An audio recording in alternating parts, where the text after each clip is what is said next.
na asilimia ya utekelezaji wa mradi ni asilimia 65, na mkandarasi yupo site anaendelea na kazi kama ambavyo tumekubaliana na revised work program ambayo ametupatia, na kinachoendelea kwa sasa, Mheshimiwa Mkuu wa Mkoa, kama ambavyo tutakavyokagua hatua tuliofikia, tumefikia hatua sasa ya kumwaga caps kwa ajili ya hizo abutments pamoja na piers pamoja na kuseti zile bearing, ili sasa tuanze kuseti deki kwa maana ile hatua ya mwisho kabisa ya juu. Kwa program tulionayo, Mheshimiwa Mkuu wa Mkoa, mpaka mwezi wa 8 mwishoni tutakuwa tumekamilisha kwa maana ya deki na kuanza kazi za kuunganisha daraja pamoja na barabara. Daraja hili likikamilika litarahisisha na kuharakisha uchumi wa wilaya yetu, hasa katika masuala ya kilimo na usafirishaji.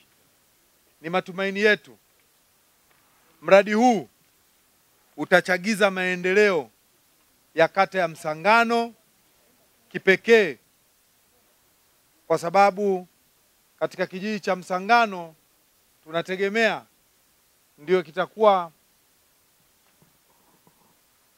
mji mdogo ambao ukitoka Tunduma basi upokee na swala la kibiashara, watu wanaweza kuja kufanya biashara hapa kwenda wakitokea Tunduma. Daraja kama alivyoeleza mkuu wa wilaya, nafikiri daraja hili likikamilika itakuwa ni mkombozi, sio kwa kata ya Msangano tu, sio kwa tarafa ya Msangano, ila utakuwa ni ukombozi wa halmashauri nzima, kwa sababu biashara watu watafanya.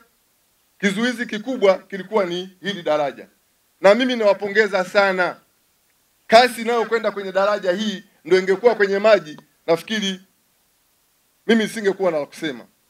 Hawa kwa kweli lazima tuwapongeze. Mimi ni champion, ni miongoni mwa watu wanaoamini hili daraja ni muhimu sana.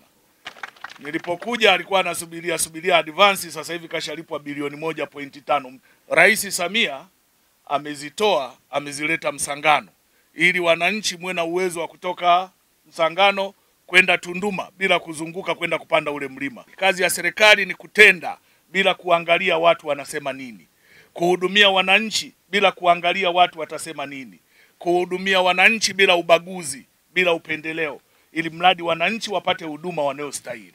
Hongereni kwa kujiandikisha. Mwaka huu ni mwaka wa uchaguzi. Tumieni nafasi yenu ya kuchagua kwa busara. Msifanye makosa. Mkifanya makosa, mtakuwa mmefanya kosa la miaka 5 kurudi nyuma. Chagueni kwa busara. Kazi kubwa imefanyika. Sisi ni kuendeleza kazi ambayo imeshafanyika na wote tunaiona. Mwisho, tudumishe amani na utulivu. Tuache watu wanaotaka kutengeneza michokochoko. Tusikubali kuhamasishwa kuingia kwenye masuala ambayo yanavunja amani tulionayo. Kila mmoja awe mwalimu wa mwenzie na mlinzi wa mwenzie. Utulivu tulionao ndio maana tunalima sana. Uongo ukweli? Utulivu tulionao ndio maana maendeleo haya yanakuja, si ndio? Tuendeleze amani na utulivu ili tujitengenezee mazingira ya kujitafutia riziki, kipato na uchumi